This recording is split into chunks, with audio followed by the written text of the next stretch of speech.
Môre julle, dit is Klein Saterdag, middel van die week en ek hoop julle is wakker en dat julle weer uitsien na 'n nuwe dag saam met die Here en die Gees wat in ons leef en beweeg en natuurlik is dit wonderlik om vanmôre weer in sy genade wakker te word.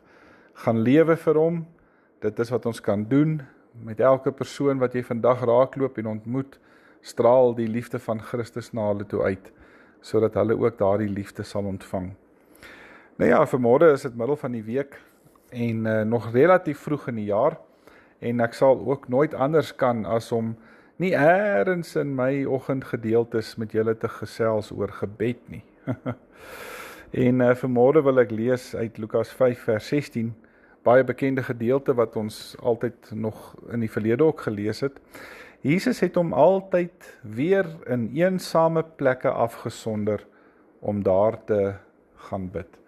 En natuurlik as ek daai vers altyd lees, is my eerste vraag altyd na jou toe.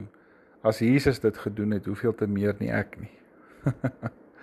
As die Here daardie geloofsoefening in sy elke dagse praktyk toegepas het, hoeveel te meer moet ek nie ook nie. En dan kom die hartseer gedagte so by my op weer, ek dink baie min van ons doen. En weet julle, gebed is mos 'n gesprek met God, en baie mense sal dan weer vir my sê, nee, dis eintlik maar 'n monoloog, dis eintlik maar net jy wat praat, God praat nie. Maar weet julle, as jy baie mooi daaroor dink, dan ontdek 'n ou, daar kom tye wat jy nie regtig kan praat nie, want jou woorde ontbreek, jy weet nie eintlik wat om te sê nie. En dis wanneer die Gees dan begin oorneem. Dis wanneer hy jou gedagtes kom vul en dit begin verwoord wat in jou hart aangaan. En dan ervaar jy soms dat jy woorde uiter wat jy self nie eens geweet het jy binne in jou het nie, of wat jy self nie eens kon kry vir dit wat jy wou sê nie. En dis een van die wonderlike goed van gebed. Woorde wat lewe kry deur die krag van die Gees.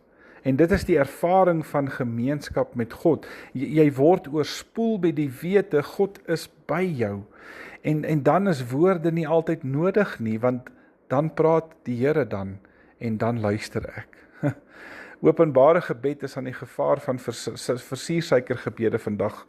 'n Mens probeer so mooi te bid, en die mooi woorde is nie altyd die taal van 'n ou se hart nie. Maar gebed is natuurlik ook 'n verantwoordelikheid. Nie net die genot van God se teenwoordigheid nie, maar dit is ook om die las van 'n wêreld in nood voor die Here te bring. Want gebed maak nie net die deur na intieme gemeenskap met God oop nie, maar dit maak ook die venster na die wêreld toe oop. Want dis in my gebed wat ek 'n priester word, wat tussen God en die wêreld kom staan, wat die wêreld se nood aan hom opdra en sy seën weer na die wêreld toe bring.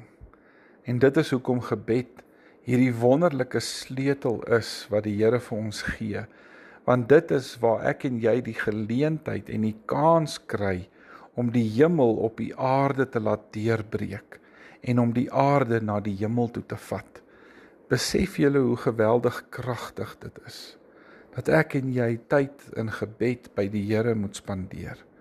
Nie omdat die Here nie weet wat op die aarde aangaan nie, hy weet natuurlik alles, maar sodat jy en ek bewus sal word van wat deur die vensters van die hemel gesien word, wanneer die Here na ons kyk. Dit is wat gebed doen. Dit maak vir ons die hemel sigbaar, maar dit maak ons weer empatiek met die wêreld om ons. En mag ek en jy baie tyd in gebed spandeer. Kom ons maak die oë toe, dan bid ons saam. O Hemelse Vader, mag my gebede altyd 'n wierookoffer wees, 'n offer wat vir U aanneemlik is, en mag ek vir U vanmôre weer dankie sê, dat ek in Jesus Christus vrye toegang tot U het. Dankie daarvoor. Amen. Baie dankie julle.